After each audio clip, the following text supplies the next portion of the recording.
Do you have a particular example in your life wherein you felt like you cannot do this particular task, but because someone you look up to trusted you, you rose to the occasion and you felt, wow, I can do it, and it's because he trusted me first.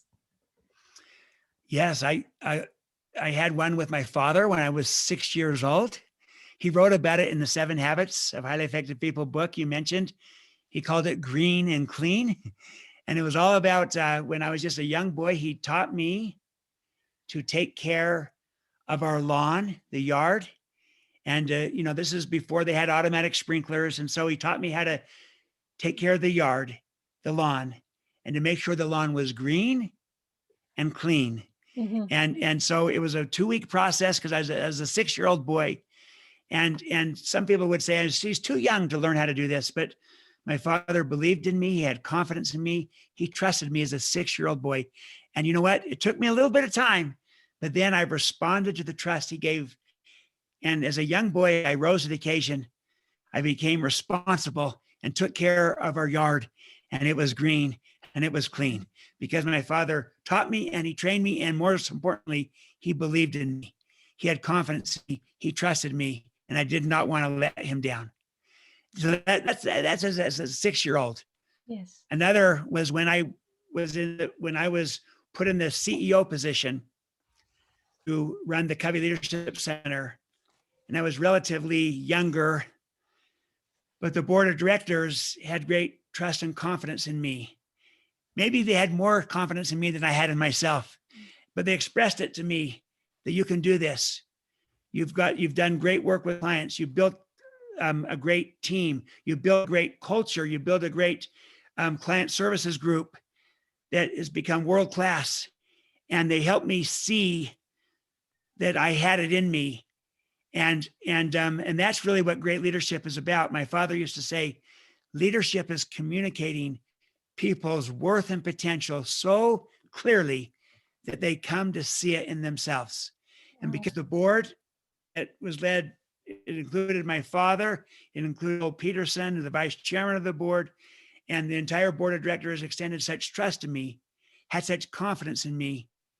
It helped me gain it, grow it, see it in myself.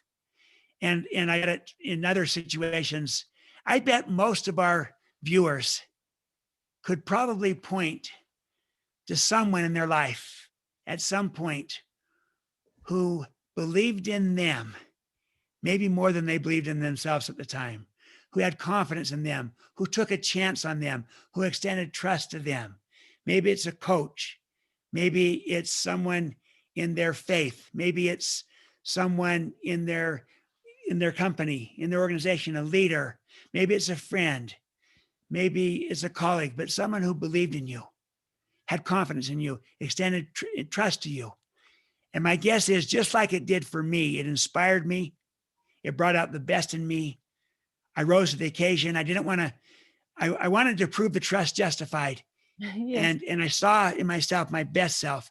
My guess is most of us have had such a person in our lives, maybe multiple people, but I'll bet we've all had one at some point. And so if you reflect back on that, and like you like to do, Sha, show gratitude towards the people that trusted you, and then pay it forward and ask, for whom can I be that kind of person? Who can I extend trust to where I could have a great impact on them, where I could believe in someone maybe more than they believe in themselves? I could show that by trusting them in an appropriate way and impact their life just like someone impacted my life. That's the idea, to pay it forward. And it becomes a virtuous upward spiral of trust and confidence, creating more trust and confidence. And we all become better and more inspired from it. So I've had my father and others that believed in me, but I'll bet if each viewer and listener thinks back of their own life, you could probably all point to someone, maybe more than one person, who did the same for you too.